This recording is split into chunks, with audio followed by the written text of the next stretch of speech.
right. Well, thank you so much for having me. As stated before, I am Chef Ashley Shep, and I am First Lady Crystal's blind sister. And so I'm happy to be here with you all. And as mentioned, if you have questions, you can add them in the chat. Um, and she will help kind of moderate that. I'll still try to check as well. Or you are free to come on, Mike. Don't be scared. And I'm a former teacher, so I was an educator for over 13 years, and I still like to say that I'm educating folks here just in the food space. And so there's no stupid questions. I'll just say that. But okay, so tonight we are going to be making a dish from my cookbook, and this is the Daniel Fast Meals 21-day cookbook to feed your body and spirit. And then the other book that was mentioned is my 21-day devotional. And so I'll talk a little bit about both of them, but mostly focusing on the food side. And so just to kind of give a little bit of context and background, I did the Daniel fast for the first time, I want to say in 2016. And it was something where it was a challenge for me. And so, which is the point of doing the Daniel fast. And if you're not familiar with it, it is a 21-day change in eating habits that aligns with what Daniel did in the Bible from Daniel. And the version that I use is from Daniel 10, 2, and 3. And so it's the 21-day version where he had for the modernized version. So no meats, no sweets, and no added sugars is kind of an easy way to think about it. And so just to kind of talk a little bit about the book, the first section or the front section is focusing on faith-based aspects. And so kind of giving context as to why Daniel fasted.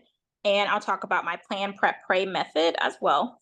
And then there's a food list, because when you're doing the Daniel fast, of course, that's the biggest question that I get is what can I eat? And so we'll talk about that in general in terms of healthy eating, but just sharing from the book because everything in here is a healthy option. And then there are meal plans and grocery shopping lists for you. And then, of course, the recipes.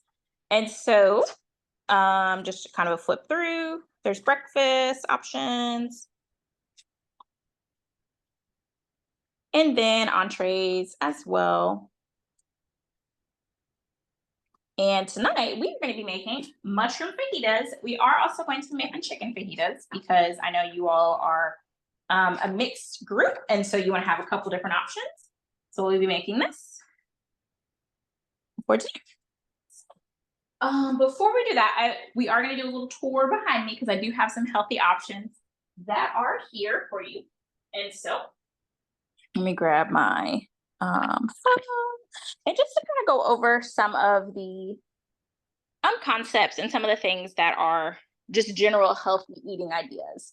And so actually, I'm going to pull my other camera closer so that way y'all can see that, and then I'll put it back. And so kind of as a guideline, healthy is something that's really fluid. It's very relative. It really depends on who the person is that you're talking to. When you're talking about eating healthily, that can mean a lot of different things to a lot of people. And so in the context of healthy eating, it really depends on you as an individual. So is it something where, okay, I'll just do the one camera. Is it something where you are focusing on working on your high cholesterol? Are you focusing on losing weight? Do you just want to incorporate more vegetables in your diet? Healthy is relative. So it really depends on what your personal goals are. And that's something that people can kind of get caught up on because they think, oh, well, I can't have rice because it's not healthy. And honestly, rice can be healthy if it fits within your goals and if it fits within you having some type of balance. Because honestly, anything outside of moderation can be unhealthy. Even drinking too much water, which obviously that's hard to do, but drinking too much water can be unhealthy. Having too many of just fruit can be healthy. Maybe not having too many vegetables, but to some degree, you really have to think about, okay, what are my goals? And so here I have general healthy things that are going to be beneficial to you. They have a variety of different nutrients in them because that is also a part of being healthy. We don't want to think about just excluding certain food groups because when you do that, then you're also excluding certain nutrients. So you have to make sure that you're replacing them with something else. And so I kind of take a slightly different approach to what it means to be healthy because I'm somebody who believes that God created all of these unique foods for us to eat. And I am not somebody who thinks that you have to just say, oh, okay, I can't have that. And I also think that when we do that, it kind of demonizes the food and makes it where food's good or bad.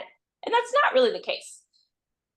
Food is nutrient dense or not nutrient dense, or food has certain things that we need in it, or it has something that just feels good and tastes good. Sometimes we eat because we just like how it tastes. Like I like ice cream, and so I eat ice cream, but I don't eat it all the time. So you can have that in your diet. You can be balanced with that. So let me share some examples. As First Lady Crystal mentioned earlier, one of the seasonings that I will recommend and will use tonight is Addy Daddy seasonings and sauces. And so this is a Black owned company that's actually based in Texas. I think he's in Houston, I want to say. The owner is named Adiola. And so this is made in America. And for this one, the ingredients, I really like this as a seasoning blend. And I actually partner with the owner in order to suggest this to my clients and to people who follow me, because he uses ingredients that I can pronounce. So there's not anything like weird or mysterious in them. And then also he is very, very intentional about the way that he chooses to package things. And so if you order something, you might notice that you won't get these bottles. You'll actually get these pouches, because he's switched from the plastic version, trying to be more environmental, into this version, which is actually biodegradable. And so just a heads up, because I know some folks were like, oh man, I wanted a container. But if you're one of those people who switches out your seasonings and puts it into those cute little jars anyway, then you won't even care about this. But so just to kind of show you the ingredients, we'll be using this one called Taco Loco tonight. And the ingredients here are sea salt, spices, and he breaks down what those spices are. Some companies just say spices and leave it at that. And so I like that he does that. So cumin, coriander, oregano, garlic, onion, smoked paprika, chipotle pepper, ancho chili powder, and then paprika. And so you can tell what's in it. You understand the ingredients, which is another thing to look out for when you're looking for healthy options. Now, it doesn't mean you'll know every single thing that's in there, because sometimes scientific names are used when food is created. So everything that has a scientific name doesn't mean that it's unhealthy. However, it's a good sign that I know what each of these things are, and I can easily pronounce them. And of course, you can always look up the ingredients, because some things are just like NaCl or whatever. So that's really just salt. So it might have something like that. And I think, and I can't remember from high school chemistry, but just to keep in mind for those things when you're looking at labels, to just read the label and see what's in it. And then also the order that it's written on the label, the first thing is going to be what's in it the most. So whatever the first ingredient, really the first 4 ingredients are going to be the largest quantities. And then after that, it's a smaller amount. So it's not something where, like, if it's the last ingredient, okay, it's a trace amount. It's not that much. But okay, so and then this is another one by them. This is steak, burgers, and fries. He calls it SBF seasoning. I put this on vegetables. I put it on chicken, not just for steak, burgers, and fries. So this one has sea salt, onion, garlic, spices, the oregano, nutmeg, celery, mustard, red pepper flakes, brown sugar, black pepper, smoked paprika. And so he has about 5 or 6 different options. But if you're someone who's like, I just need a seasoning that can taste good without me having to pull out all the individual seasonings that are in here, then definitely consider grabbing those. And I put the link in the chat, and you can get 25% off your order with code Chef Ashley Chef. And I'm not sure if the link will show up for people as they join. I can add it back in. But that's my seasoning blend of choice. If you are thinking, okay, well, I actually don't want to purchase that, I want to know what actual seasonings to be able to do, perfectly fine. So what you can do instead is, I actually have a seasoning guide that you can download, but just to show you some of the options and some of the examples here. So rosemary is a great one to have on hand. It's one that goes great with vegetables. If you're going to roast something in the oven, so like roasted chicken, things like that. I'll try to put this in there. Then it works well with that. I use this on veggies as well. So like rosemary, carrots, things like that. It works well with that. Italian seasoning, not just for pizza. You can use this on pretty much everything. Meat, veggies works well. And then cumin, this is one that's used in a lot of Latin dishes, as well as Middle Eastern dishes, as well as Indian dishes. And so it's a good option to have on hand. Maybe not this large container. That's another point to make. I pick larger containers for ones that I know I'm going to use a lot of, versus the smaller ones. And if he had bigger ones, I would get them a bigger size, but he doesn't. Versus getting a smaller amount. I don't think I pulled down any small ones. So like oregano, I also have a big oregano one, but I just pulled this out because it worked with my background. So those are some seasonings. And then I know somebody asked about oils earlier. I'm not sure if she is still on here, but No. when you're cooking, oh, you are okay. I'm here. So when you're cooking, it's very important to make sure that you are using healthy fats as an oil if you're trying to be healthy. Now, I'm not saying that. Okay, let me take a step back. So, making sure you're using it most of the time. So when I say being healthy, traditionally, what that means is, or not traditionally, what that means is that 80% of the time you're eating in this way. So that 20% of the time, if you're like, okay, there's a fish fry, I'm gonna go ahead and get some of that deep fried oil. Okay, keep that in the 20%, and you're still generally healthy. And you can still meet your fitness goals or health goals or whatever the case may be. So when it comes to oils, these are some options to have on hand. Now, the first one I'll go from, well, I'll just use the one that I use the most often. So this is avocado oil. And this is just from Sam's Club. And it doesn't taste like avocados. If you're thinking I don't like avocados, it doesn't taste like. This you can use for about pretty much everything. It's great for cooking on the stove or in the oven. And it also works well if you're making your own salad dressing. And one thing I like about this is it's good for high heat cooking. And before folks logged on, I think Miss Martha is the one who mentioned that when she uses olive oil, it sometimes tastes bitter. And the reason for that is because you're likely cooking it at too high of a temperature. And so the oil, you're cooking at too high of a temperature, so the oil is in a state that it's not really supposed to be in anymore. And so depending upon the kind of oil, it has different what's called smoke points. So in terms of, like, for example, there's certain oil you might deep fry with because it can be okay in that high temperature. Or there's certain oil you might roast something in the oven at like 400 or 350 because it's okay at that temperature. So depending upon the type of olive oil that you have, it might just be too high of a cooking temperature. But avocado has a high smoke point, so it's a great option for high heat cooking. And then sesame oil, this one is actually good as like a finisher, or if you're doing it some like Asian dishes or Asian sauces, then you can add that to it. It's strong, but you only need to use a little bit, which is good because it lasts a long time. And so then another option is canola oil. So if you're used to using vegetable oil, switching to canola oil, it'll pretty much taste the same. You won't notice a huge difference. There's no trans fat in this one, and it's free of cholesterol. So it's cholesterol free if you're trying to watch your cholesterol. Olive oil is another good option. Then extra virgin olive oil as well. I just don't have any, and so I didn't have it. One seasoning I forgot to mention earlier is pink Himalayan sea salt. So if you're like, I still need some salt, sea salt is a better option. And then pink Himalayan sea salt has some minerals in it that are helpful as well. So, and it's also like a saltier salt, so you don't have to use as much as like a table salt. And this one is also from Sam's Club, but they have it at pretty much every grocery store, every major grocery store.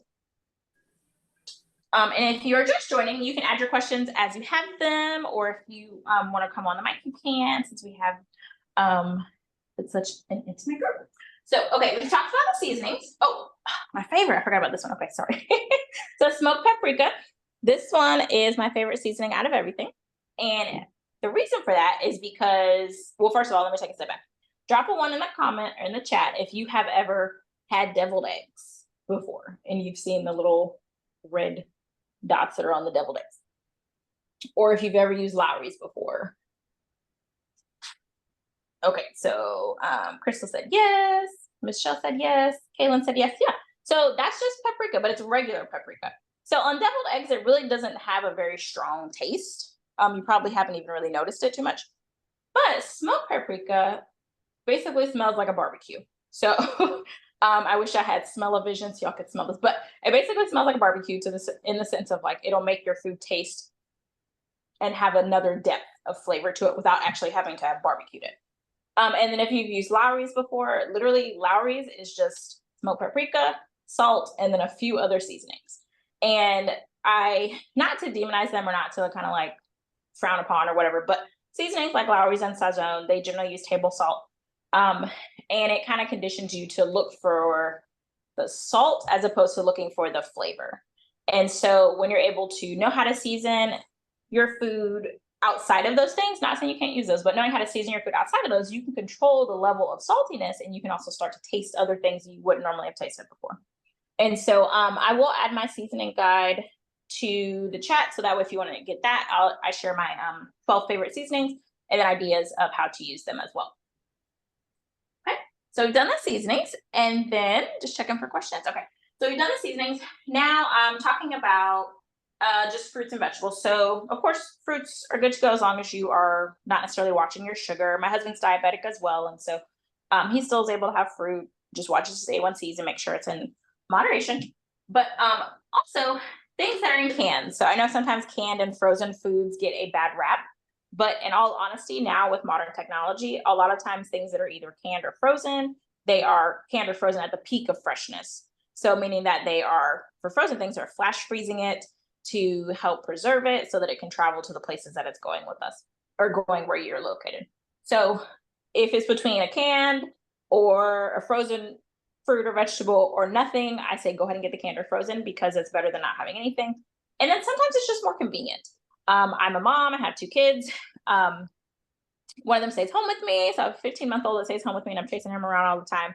And so it's not something where you're always able to just get fresh produce. And sometimes, depending upon where you live, it's not available. Some people live in food deserts and it's not something where they're able to just easily have access to those things.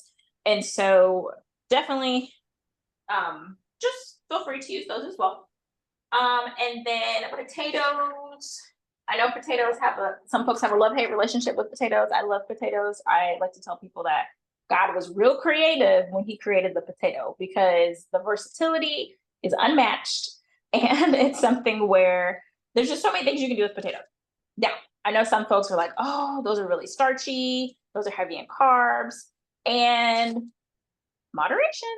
Or picking potatoes that have so like red potatoes or yellow potatoes, things like that, and making it so that it's not the food, it's just the choices that you make in order to have that food or how often you might have it, things of that sort. Or cooking it in a different way, so not always having it like French fries, having it like roasted potatoes, things of that sort. All right, then so go on that starch train, brown rice, and so this is something I just always have on hand. And all of this is just stuff I just always have in the house. So if you're taking notes and you're thinking, what do I need to go buy? These are things to just always have in the house because as well as being healthy, it's also something where you're able to just make something quickly. So you're able to make a quick meal at the drop of a hat because you have a veggie, a starch, a protein. And so I keep meats in my freezer so that I have those things. So that way it's a busy night or something like that, then I don't have to stress about, oh, what am I going to have for dinner? I can just whip this up. And because I had these things actually on Sunday, I was able to make 3 different meals for the week without even having to grocery shop. And so I like to say you don't have to get ready if you stay ready. So these are some ways to stay ready. And I did just drop the seasoning guide in the chat if you want to grab that. Then let's see. Okay, so we've done and then so brown rice. I was talking about that. Brown rice is a good option to have. I know some folks are like, but I don't like how brown rice tastes. And so a key to be able to make it taste different is to cook it in broth, and you can use low sodium broth. And I just do chicken broth or whatever the case may be, or you could do veggie broth. That works too. And you can actually season your rice, so adding herbs to it. So if you've ever had Chipotle before, they actually do cilantro lime rice. And so they'll cook it like normal, and then they'll add in the cilantro and the lime after it's done cooking. And so it really does elevate the flavor, make it taste different. Another option, if you're like, I don't have time to wait for this to cook. Oh, let me take a step back, sorry. So for this, I cook my rice in the rice cooker. And I know I'm from the South, and that might be what some people call an abomination. But if my Asian brothers and sisters cook their rice in the rice cooker when I go to restaurants, it's good enough for me. It turns out perfectly every time. And you can actually make other things in your rice cooker as well, not just rice. So you can make a full meal in there and it'll cook perfectly.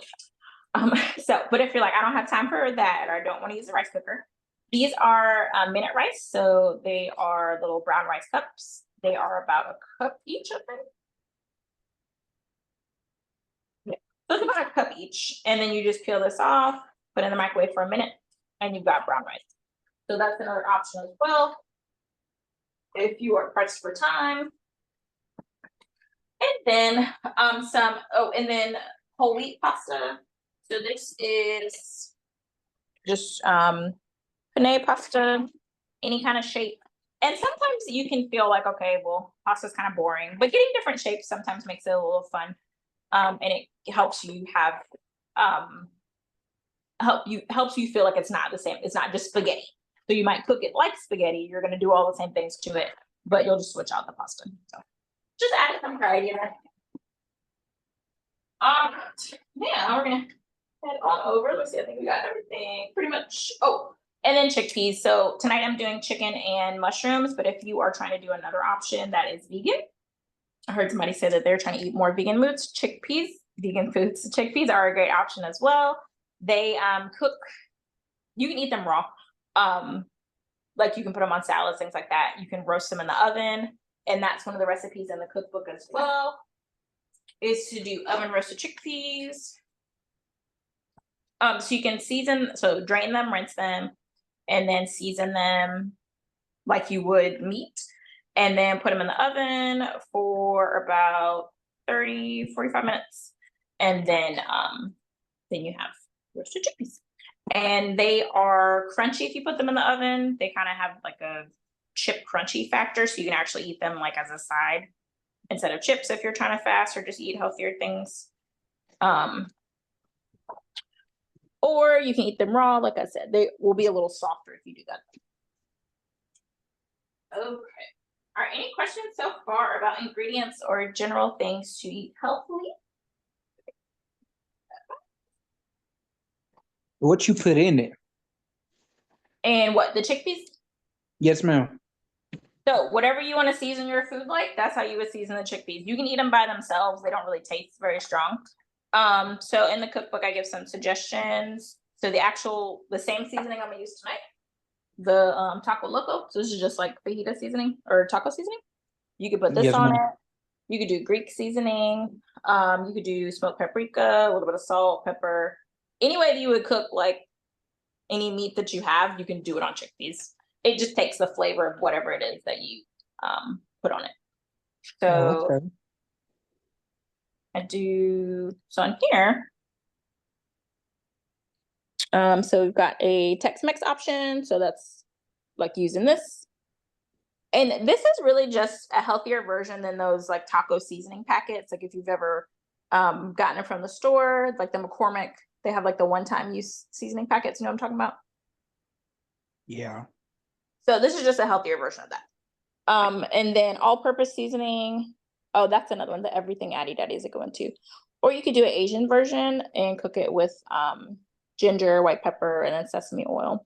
So they're pretty versatile and they're pretty cheap too. So if you're like, I need to save some money, it's a good option. Okay, good question. All right, I'm gonna move y'all back and then we're gonna start cooking. Okay. All right. And then am I still pinned for y'all? Wait, can y'all see both cameras? Can you drop a 2 in the chat if you can see like my face and also my hands on the cutting board? Okay.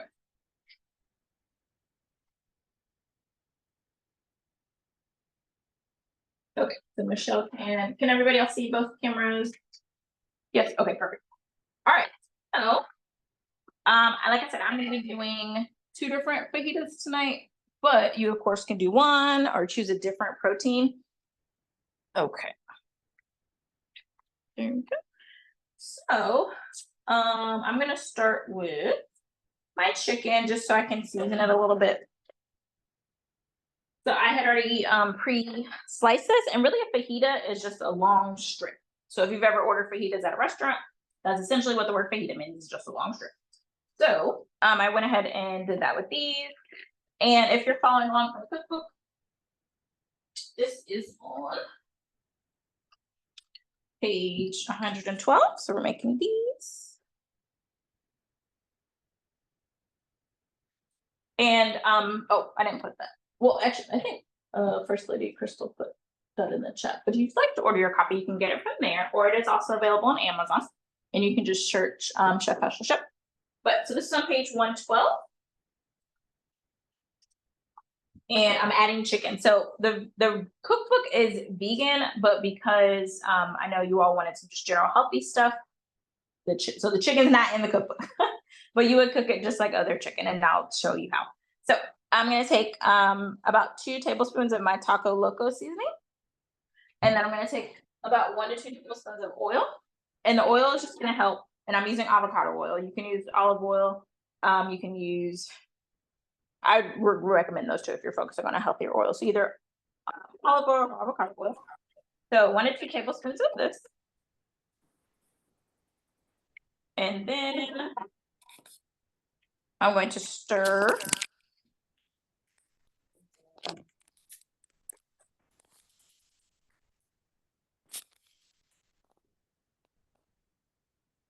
not getting any sound here.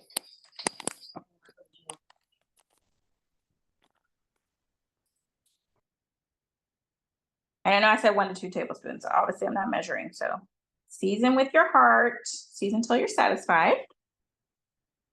But you do want to coat each of them, so that way, as a gauge measure. And if you've ever noticed that your seasonings are clumping together when you are cooking, and this is not spicy, so if you're not somebody who likes spice. If you like spice, you can add like a cayenne pepper or an ancho chili powder or chipotle chili powder to give it a little extra kick. Some of those are in there. Cayenne pepper's not in there though. That's the one that's hotter. So if you wanted to add jalapenos, you could do that. But if you ever notice that your seasonings are clumping together, it's because when you're cooking with them, you are you're using it over steam. So like people, when they're cooking, they pour it over the pot. The steam from the pot is coming up into the seasoning and it's making it clump. So what you can do instead is pour it in your hand and pour it in there, or you can use a measuring spoon. You don't actually have to measure with the measuring spoon, but it just helps it so you can sprinkle it that way. All right, so I'm gonna let this sit off to the side. And honestly, if you don't have time to do all that, that's fine. You can just add the seasoning as you would need to, and then you don't have to marinate it. So, all right, then so I have my mushrooms, and I think somebody also said they wanted to cook more with mushrooms, and so these are portobello mushrooms. And so I already washed them off, and so I'm just gonna slice them like I would an onion or the bell pepper. And the knife I'm going to use is one of my favorites. It's called a Santoku knife. So I should take off the black one. Can't see it. So I have like 5 of these, but this is a Santoku knife, and it is a Japanese style knife. And so you can cut raw potatoes with this. You can cut tomatoes. It cuts things that are soft and things that are hard.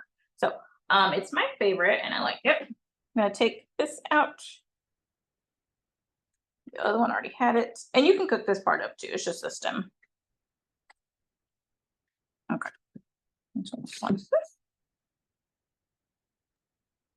Ashley, do you ever get the sliced mushrooms, or do you usually get them whole like that? Let me tell you a secret. And actually, I'm sorry, I should have taken this out first, but I don't actually like mushrooms, so these are gonna be for my mom.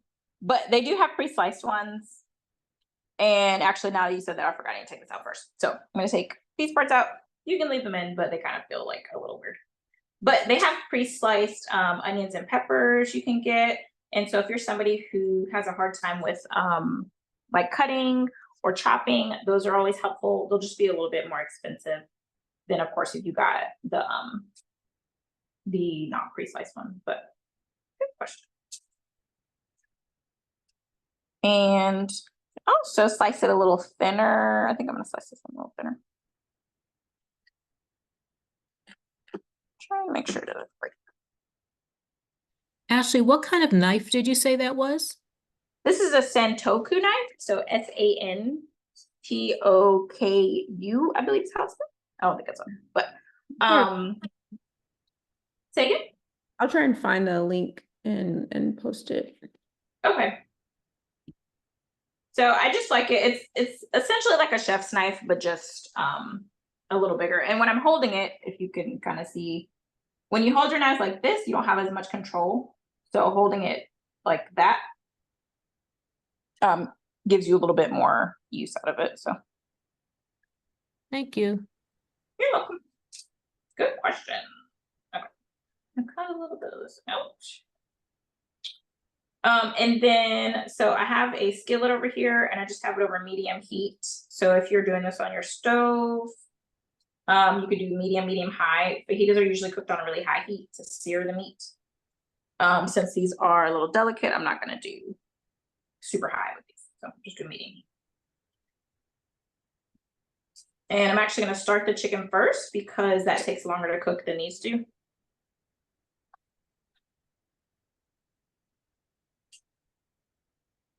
And I know we had some shellfish allergies, but if you don't have a shellfish allergy, then shrimp works really well for a cooked meal or a quick meal because then you don't have to worry about it taking forever to cook. It cooks in like 5 minutes. So.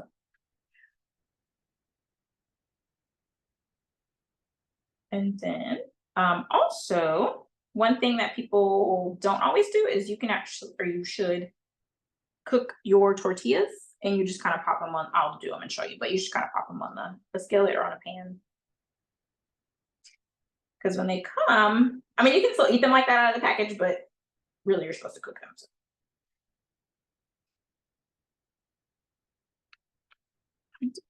Okay, so I'm gonna put some oil in here and let our chicken start. I'm gonna just move this.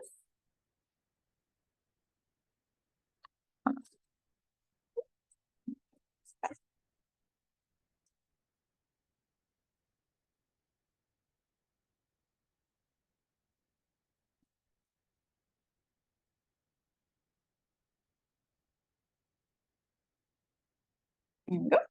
And I already had some pre-chopped onions and peppers, but oh, I'm sorry, pre-chopped peppers. I didn't already have pre-chopped onions, so I will chop that. And now normally if I wasn't doing, if I hadn't already added oil to this, and I would add oil to the skillet. So like when I put the mushrooms in, I'm gonna wait, this isn't hot just yet.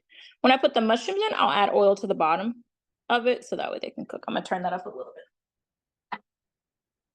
Wait on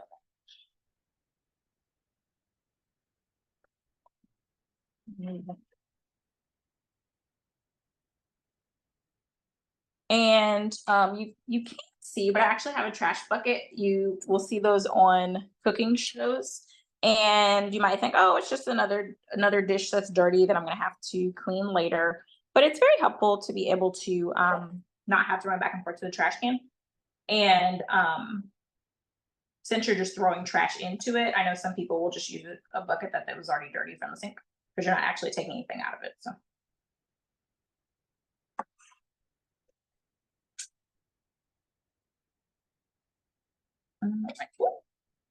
Let that one go.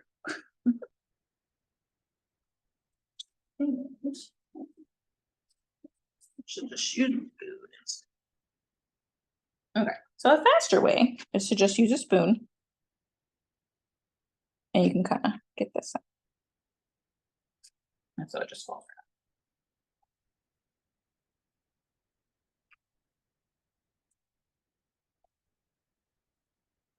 So let me know in the chat, are you looking forward to the chicken fajitas or the mushroom ones or both?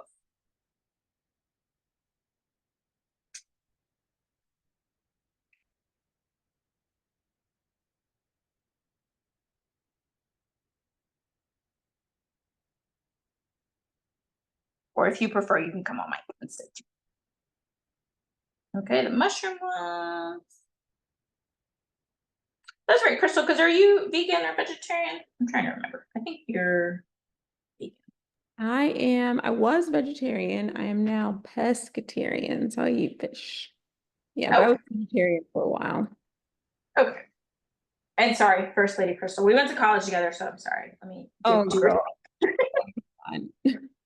Okay. I gotta make sure I call you right name. All right. So both. Okay. So we're gonna cut these.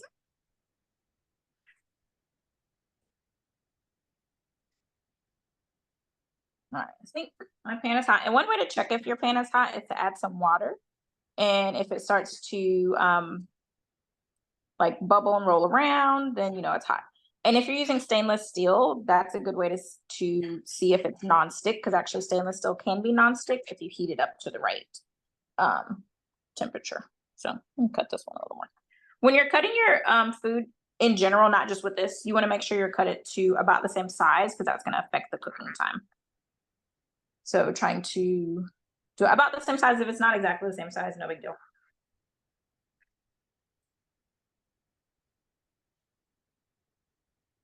But especially with meat and checking temperatures, or you can just use a food thermometer. All right, let me get a cup of water to check my temperature. Okay, so it's steaming. So you're gonna add our chicken. And I used chicken breast. You can use chicken tenders. However, sometimes that tendon is a little hard to get out, and it can be a little irritating. So you might not want to do that. And just to kind of keep it lean, I used chicken breast. So. But also, if you're a steak eater, you can use that. Actually, let me put this on the side.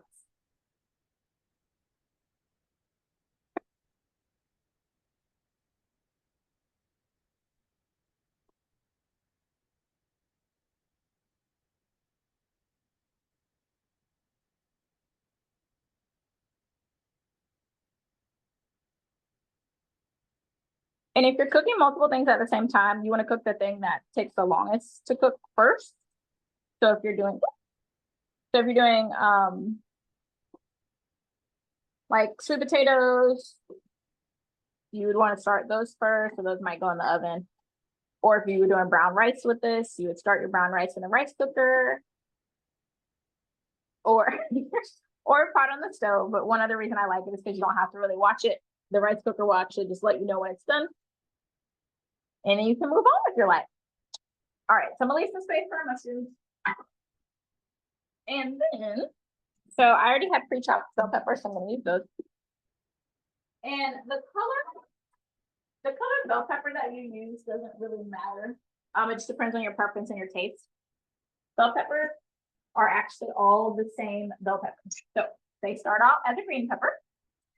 And so if they pick the green pepper, then it's green. And then the longer that they let it sit on, or the longer that they let it ripen, then it changes colors. So I always get the color confused. Then it's yellow, orange, and then red. So that's why red bell peppers are more expensive, because they're actually sweeter as well. So you pick whatever you want. I'm gonna do a mix.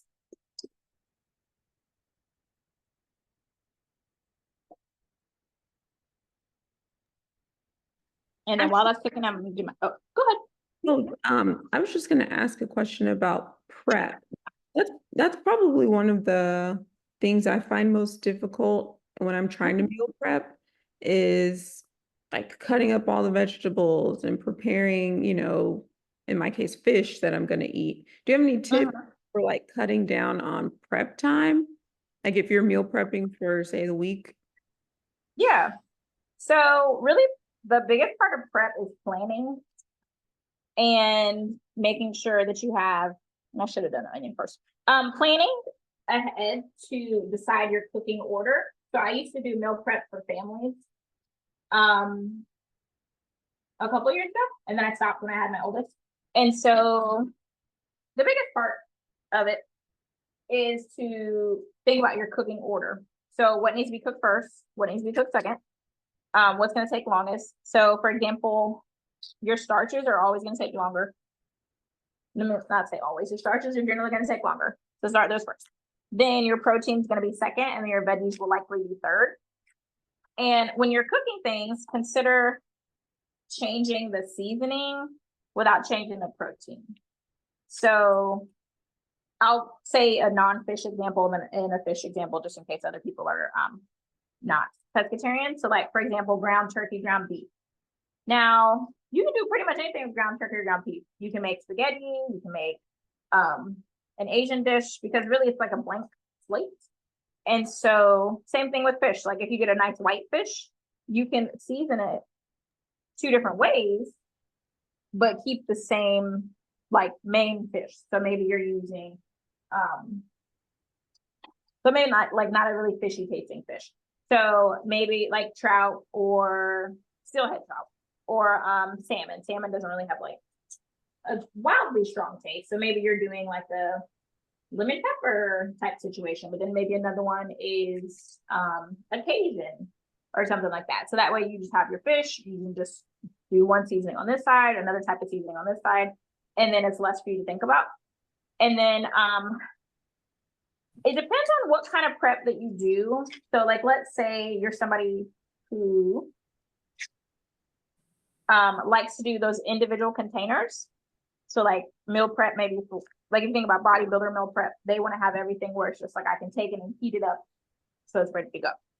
But sometimes prepping in a way that's not like that is beneficial, because then you can mix and match, you can choose, and it's not going to take as much time ahead of time. So doing like family style prep, and what that means is like, this is just my fish, and then I'm going to put this in the fridge. And then this is my broccoli. I'm going to put this in the fridge. That way, when it comes time for me to eat it, I can choose, oh, I want to have carrots in this fish, or I want to have broccoli in this, instead of having to do like microwavable meals. So it's kind of one of those things where it's like, okay, you either are going to spend the time on the front end or the back end, but doing family style prep helps with that. So that you are not having to do the individual containers. Another thing I suggest, I forgot to put oil on this earlier. Another thing I suggest is doing what's called freezer meal prep. And so this is a great option for freezer meal prep. I wouldn't necessarily freeze the mushrooms, though the chicken would work, and fish works as well. So what you would do is season up your food. So like I have extra chicken in the freezer.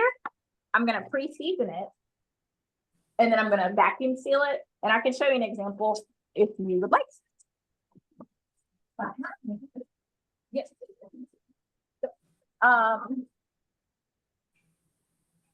Like if you think about those infomercials from back in the day, the vacuum sealer, the food saver. This is an Asian dish that I made. And so this is chicken, but you can do it with fish as well. I do it with fish all the time. And so you season it, write the date that it expires. And then I've got my onions and peppers. So that way when it's time for us to eat this, I can defrost it, or because it's already pre-cleaned and pre-seasoned, I can put this into my instant pot and I can cook it just like this from frozen, and then it will cook in a way that's not like, I'm not having to worry about is it cooked the right temperature.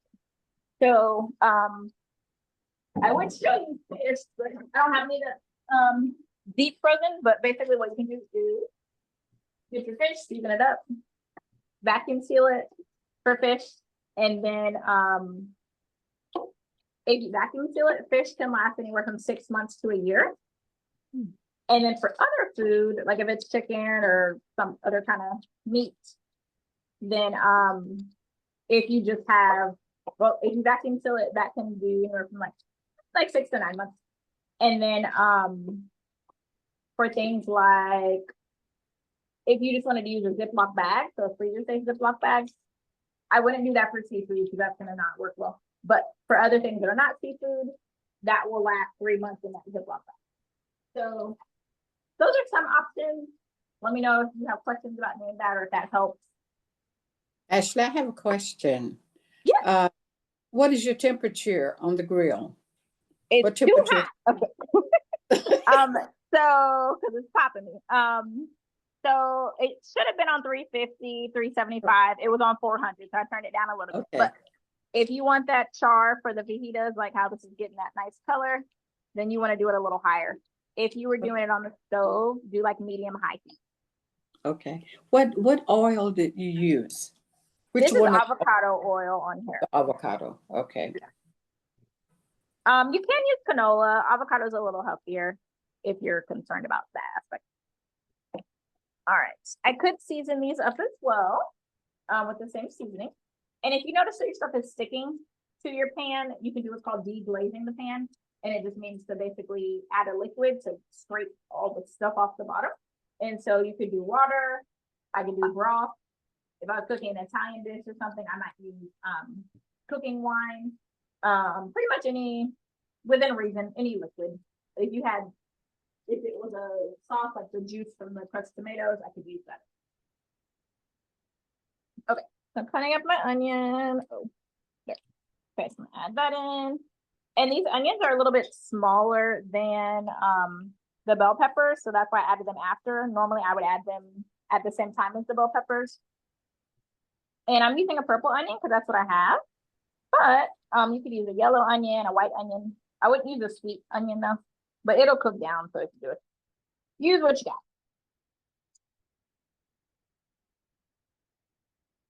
Okay. I'm gonna add that in. And I did flip my chicken over.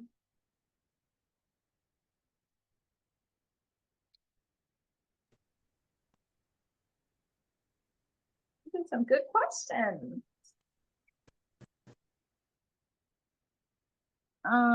Let's see. Okay. I was gonna do a little bit of onion powder and garlic powder on the onion and peppers, but I'm gonna leave it. Now I was looking at something, some comedian was talking about, why do you season onions with onion powder? So I want it to taste more like onions. I don't know. It's just season everything with onion powder and garlic powder.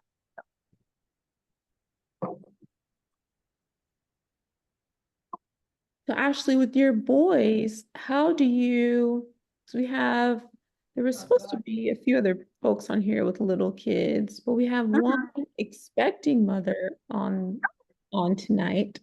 So how do you get your kids to eat like some of these healthier foods? It's a daily struggle. So in terms of healthy eating for kids, one thing to kind of keep in mind is that the amount of like protein a kid needs is really not that much. They can get it within one meal. Like the amount they need for the day, they can get it in one meal. My kids are little fruit monsters, and so they definitely love that. So if I was doing a smoothie, for example, I would add spinach to it and I let them help me make it. So that way they're aware of what's going in it. And I said earlier that I have a background in elementary education. I have a degree in curriculum instruction. So that's like my training background, as I've worked with kids for over a decade. And a lot of it is just them being aware and understanding what it is that they're eating.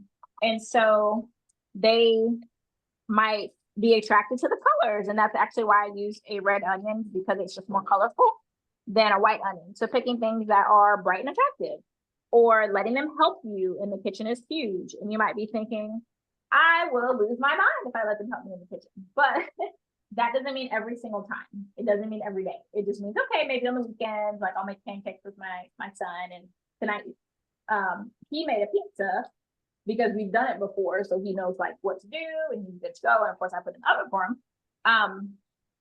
But bringing them along for the process. So like if you're able to take them to the store with you, I don't do this all the time. I do it like once a month. I'll take him to Sam's Club with me so he can see all the big food and he gets excited about that. And it's like, oh yeah, we need this, this, and this. Or asking them, what do you want me to get from the store? Okay, well, I'll get that. And then I'm also going to get these things. And something also to keep in mind that kids need up to anywhere from like 15 to 20 times of seeing a food or being introduced to a food to determine if they like it. So just because your kid didn't like something one day doesn't mean you should stop trying. Still offer it as an option, but then also give them a safe food. So for example, if this was my child's plate, I'll like serve what I'm not really serving, but maybe I'll make sure I have a fruit that he really likes and maybe like some rice or something else that he likes. So that way he can get really full on the things he likes. And then if he tries these, that's fine. But I'm also not going to make it a pressure situation. I'm also not going to say you can't get up from the table until you eat this. You can't have dessert until you eat this, because what ends up happening is that creates disordered eating. And it makes it so the kids are thinking, okay, well, I have to eat this so I can get that. Not I'm listening to my body saying I don't want to eat this. And I have a funny story from my childhood. And before I say that, let me say this. So those two things are actually proven techniques that like food food therapists, so people who help kids that have like food aversions and that are like actual picky eaters, they said that those two things actually work against you if you're trying to prevent picky eating. So just not just my 2 cents, but those are actually people who work with kids who are trying to help do that, and shows that those actually cause the opposite effect. So, funny story, when I was about like 5 or 6, I wanted to always have ketchup in my grits. And I'm from South Carolina, so I don't know if that's a South Carolina thing, but my mom used to draw faces on my grits, like a little girl with a hair bow or whatever. And then I went to go visit my dad, and he didn't even have ketchup at all. Like, he didn't have it at all. And so, but they made grits. And so he was like, well, you're gonna sit at this table till you eat it. And I didn't. I mean, I sat at the table, but I didn't eat it. And so he finally let me go. And then the next time I went to go visit him, he had ketchup. And so I say all that to say, kids are stubborn sometimes. They are very set in their ways. And so don't make it a battle for your kid to eat a thing. Because even as an adult, there's things that you don't like. And so for kids, there's going to be things they don't like. And whether or not they eat something is not a sign of like they are good or bad. It's just this is not something that they want. Say all that to say, I also don't make separate meals for them. I'll just add to what we're having. So like I don't make mac and cheese for them. I don't make chicken nuggets at home for them. But if we go out, like yes, we do Chick-fil-A and he gets chicken nuggets there. But I'm generally not making those at home, because really, as the parent, like you set the standard, you set the example. And so if they don't have it, then they can't eat it. Like we don't really generally have chips unless they've gone to a grandparent's house and then sent it back home. So it's just something where you have to decide kind of what's your metric and what's your comfort level, because at the same time, you don't want your kids to go to like a birthday party and then they binge on these foods they never had before, because they're just like, oh my gosh, I'm a kid in a candy store. So you still want them to have some introduction to it and not demonize any kind of food. So yes, love the colors. They look great. Thank you, Miss Gloria. That's my godmom's name, actually. So, all right, I'm gonna scoot some of this over. I'm gonna let our mushrooms cook, and then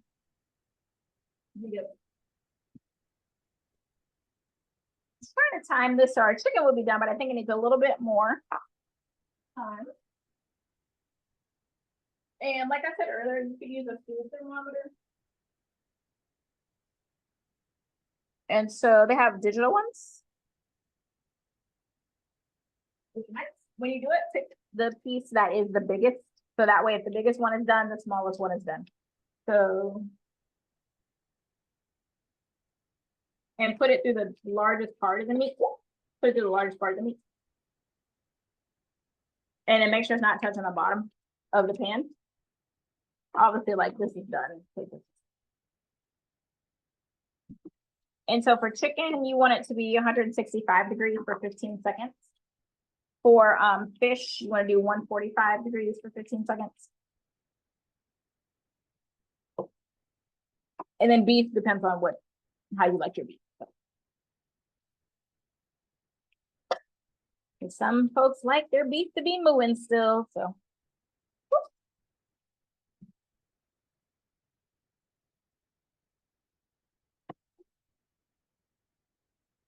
All right, so we're at 166.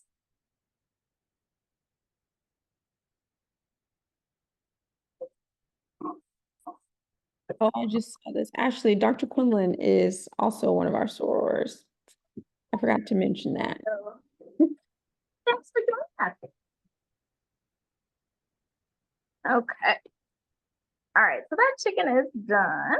It's holding at 167, so I'm gonna move that off. And if you're like, I want to check a couple of them, then feel free to check a couple. And then sometimes I'll just, and notice I'm using tongs instead of a spatula. This gives more control because I can easily just pick something up. And then I can also just, if I wanted to check the middle, kind of poke it in the middle. But these are done. And so if you were cooking for somebody who was vegan, obviously you wouldn't want to cook it on the same pan. I'm doing this because nobody here is vegan.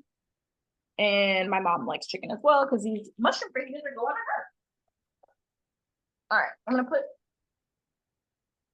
more off to the side. And so like this, these sticky bits, gonna do a little bit of just a little deglazing because this is some good flavor. I'm just adding water. And you can do this on the stove too.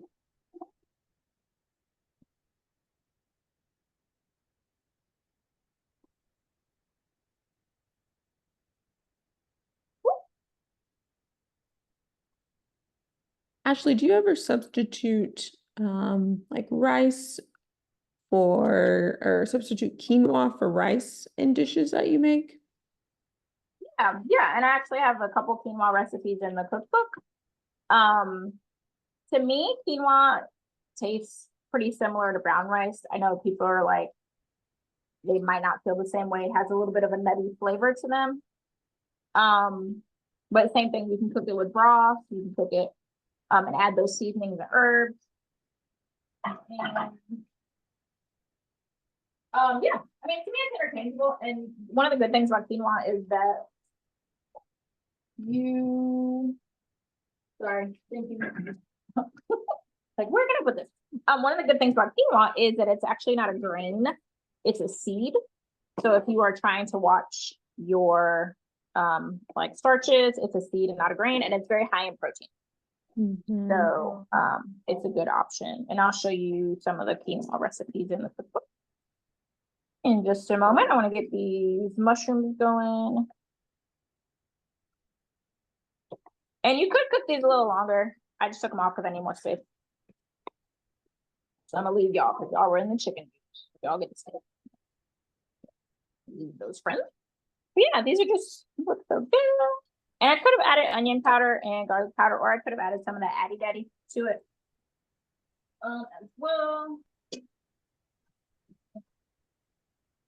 Onions, let me get some oil. And there's already some oil on here, so I'm not doing a ton. But.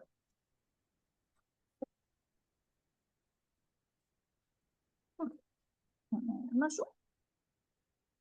No mushroom.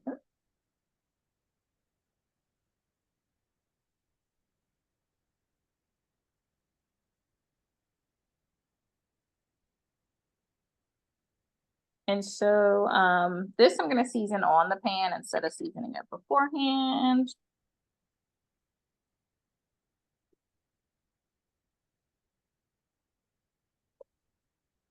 Does it matter, or is it because like the mushrooms absorb seasoning better when they're cooked, or is it just?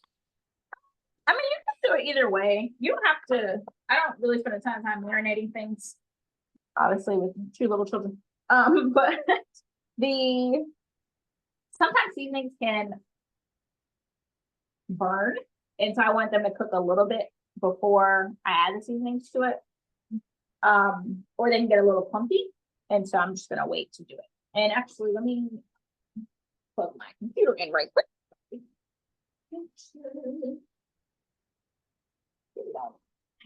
Situation. Okay. There we go. So yeah, you can do either one. And then if you were cooking this on the stove, you could actually put your lid on top, and it will help it to cook faster. And that's with anything. Obviously, if you're kind of pressed for time and you want to have something cook faster, add that lid on. And if it's something that you want to steam a little bit, then add some liquid to it if it doesn't already have liquid, and then that way it'll create a steaming situation. Okay. I'm gonna cut this teeny little onion. And then the good thing about if you're going vegan or being vegetarian is you don't have to worry about something being like fully cooked because it's vegetables. So if it's not fully cooked, no one's gonna get sick.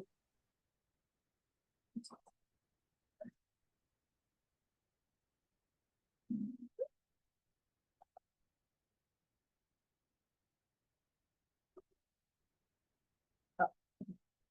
Let me get the quinoa recipe.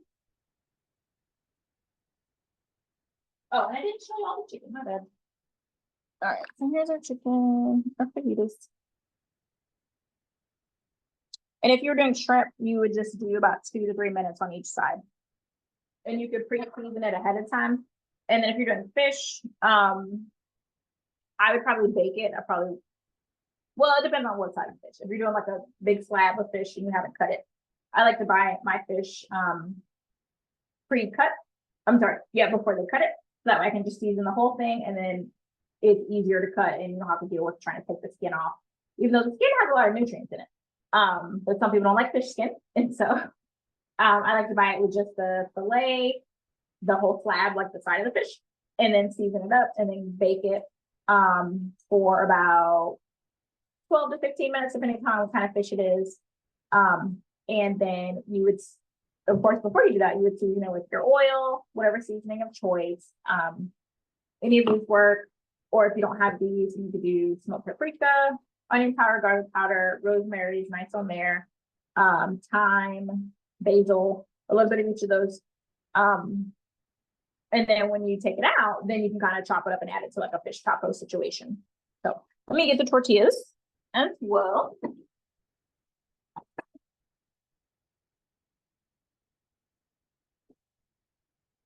And so I had a couple ones I wanted to show you.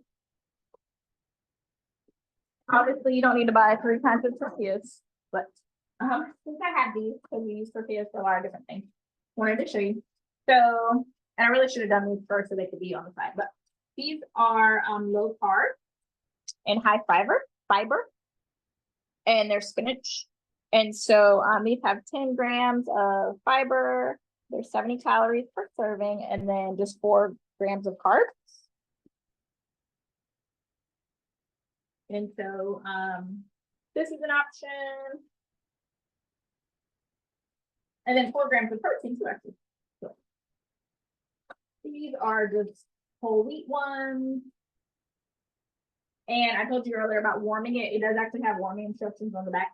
If you've never warmed your fajitas or your tortillas, then definitely consider it. These are just cheap and easy. They're whole wheat. These are whole grain and flaxseed. Flaxseed is another great option. That's high in omega-3. This has 8 grams of protein in it. These are a little stiffer though, so just little heads up.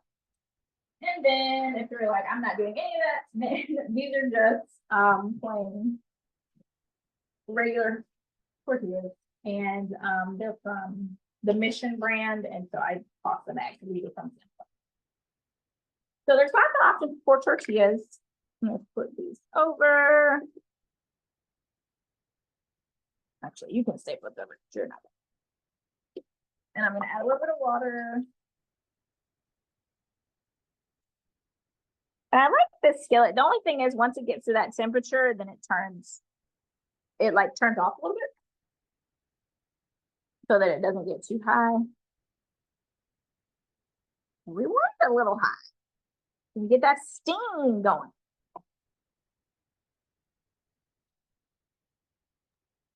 What temperature did you say you're cooking the mushrooms on? So this would be the same as like medium high heat on the stove, but I'm at 375.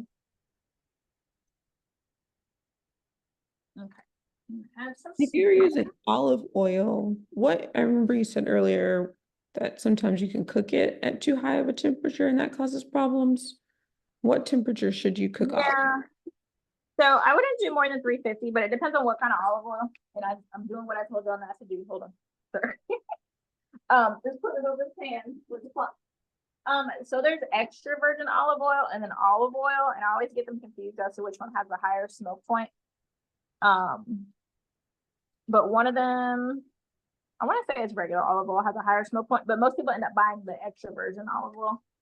And I'll look right quick. I don't want to tell y'all the wrong thing. Because some oil is really just meant for like not cooking. It's just meant as like a dressing, like a after situation. Mm.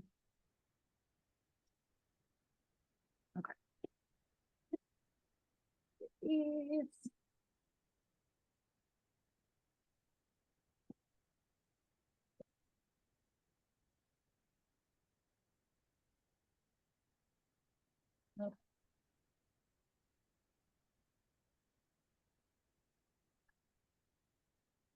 I'm gonna check, but I don't want to tell you wrong.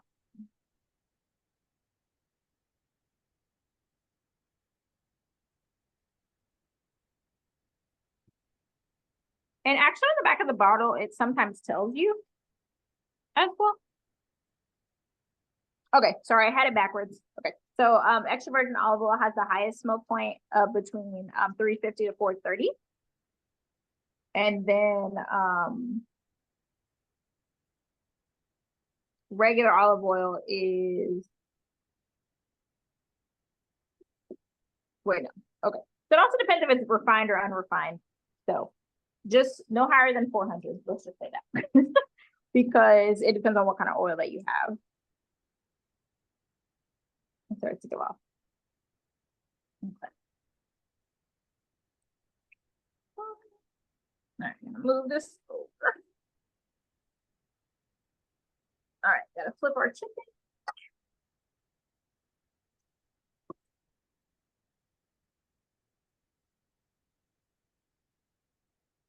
And I really should cut this one a little smaller because it's a little bigger than the other ones, but I'll just let it cook a little longer.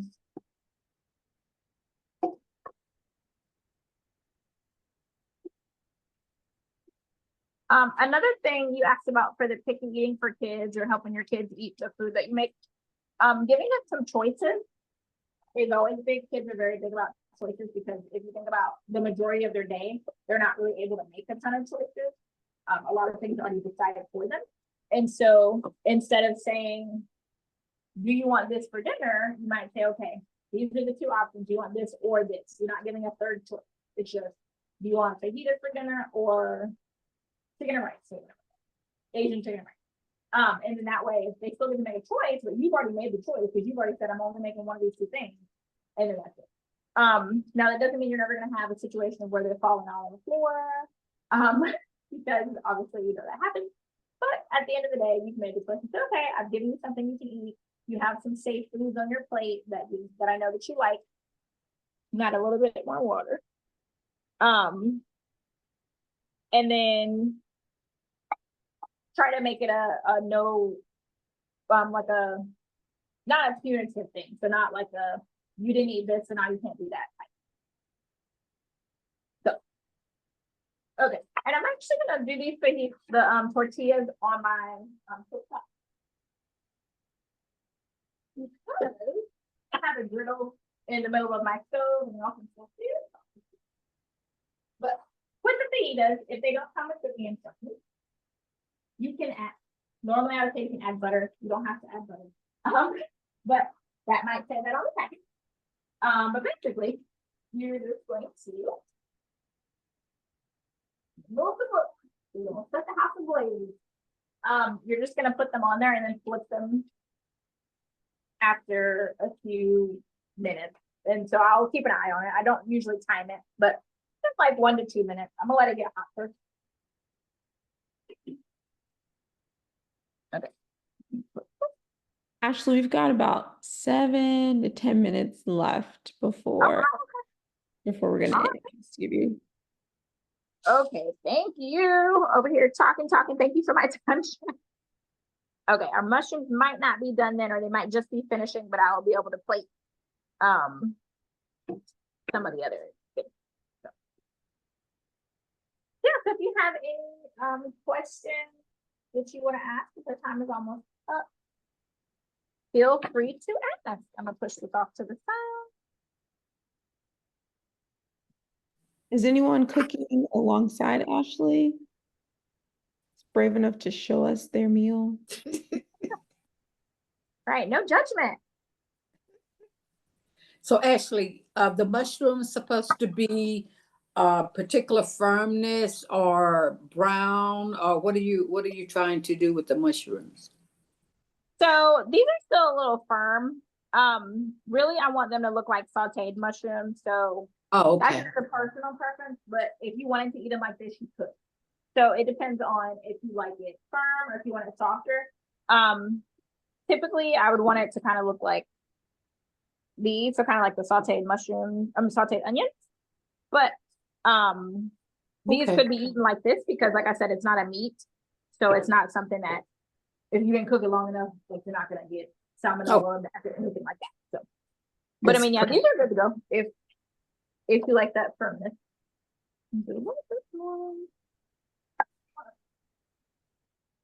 Gonna add in our onions and peppers as well. And so I cooked these. These are pretty soft, but I cooked them under just a little bit. So that way I could put them back on. That way you can see what that looks like together. And I didn't, these are going to my mom. Like I said, I don't like mushrooms, but I didn't tell her. So she's going to be excited when she gets these. Along with getting our kiddos to be with her as well. Okay, let me get a plate. All right, so our tortillas. Just gonna take a few off. And then swap them on. You could do oil, I'm not going to put them on. And then it's really just to warm them up and cook them a little bit. If you eat it like this, you'll be fine. Nothing bad will happen to you. Let me get a plate.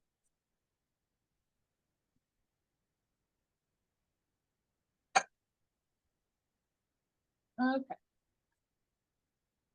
We've got our onions and our peppers. As far as toppings go for fajitas, I know people like to do like cheese and sour cream. Do you have some alternatives, like healthier alternatives? Yeah, so I mean, if you still wanted sour cream, you could do Greek yogurt. It's gonna taste a little different, but it still kind of gives you that tart tanginess. And Greek yogurt is pretty high in protein. And then you could also do like cilantro. They didn't have any at my store this week, so otherwise I would have used some. Also pico de gallo, and so that is sorry, pause. Okay, so the tortillas are bubbling a little bit. That's how you know you can flip them over. Once they kind of have a little bubble in the middle, you're ready to be flipped. What about avocado? Yes, you can do A lot of people. Yes, Avocado. that works. Yeah. Guacamole.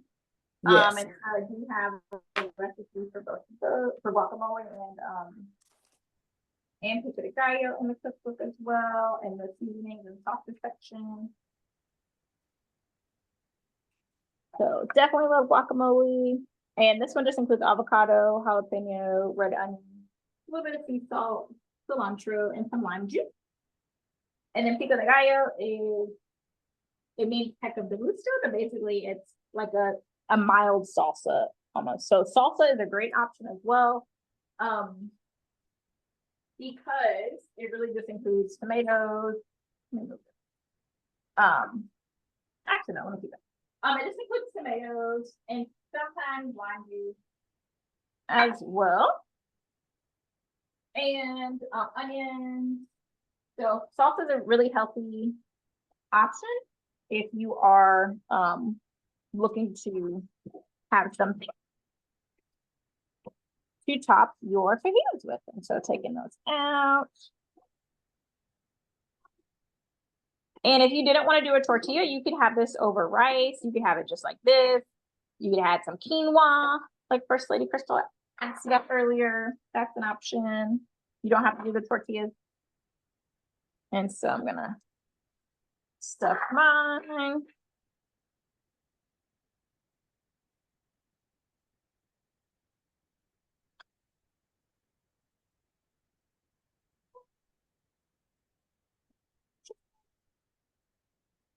Like my mom, she's probably not going to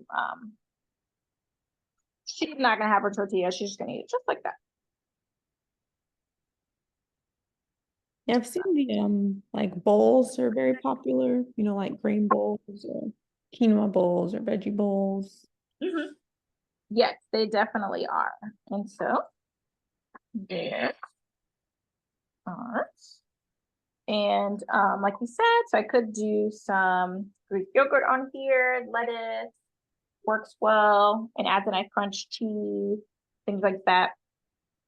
And you can do vegan cheese and low fat cheese. I'm one of the people that is kind of like low fat cheese and sugar free things, like low fat things and sugar free things means that they're usually overcompensating for something else.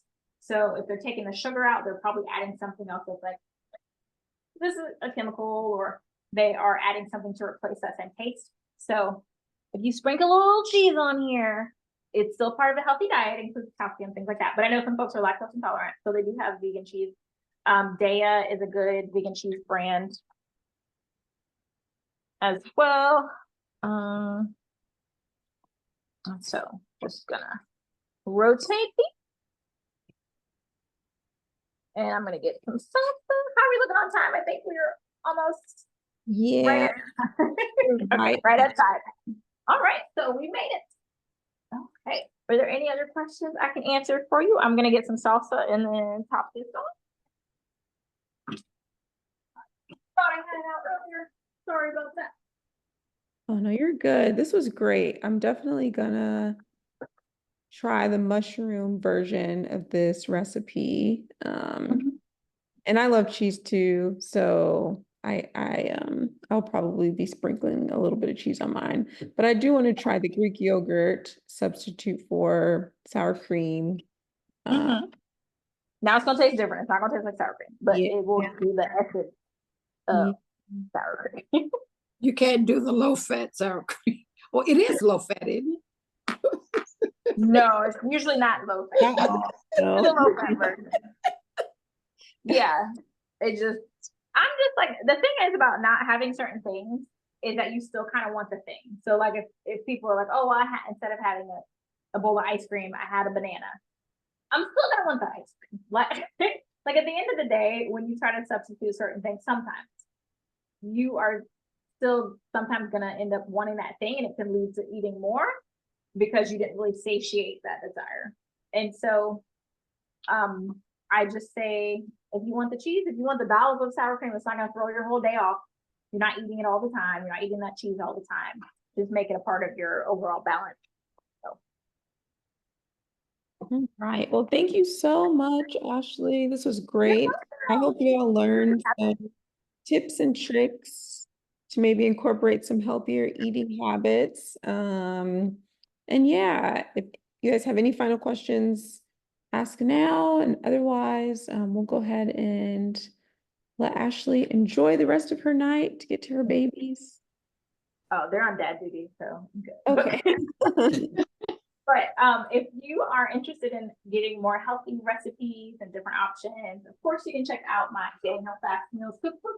This one does include just vegan recipes, but I am working on future cookbooks as well that have other options that are not vegan. And then you can follow me at Chef Ashley Chef on all social media platforms. And then, of course, I also share tips on healthy eating and things like that. So, and feel free to reach out, tag me if you make any of the dishes, let me know so I can see and share as well. You're welcome. Thank you. No problem. Thank you for your questions. Thank y'all. All right, y'all have a Thank good you. Bye. Bye. I'm gonna try it.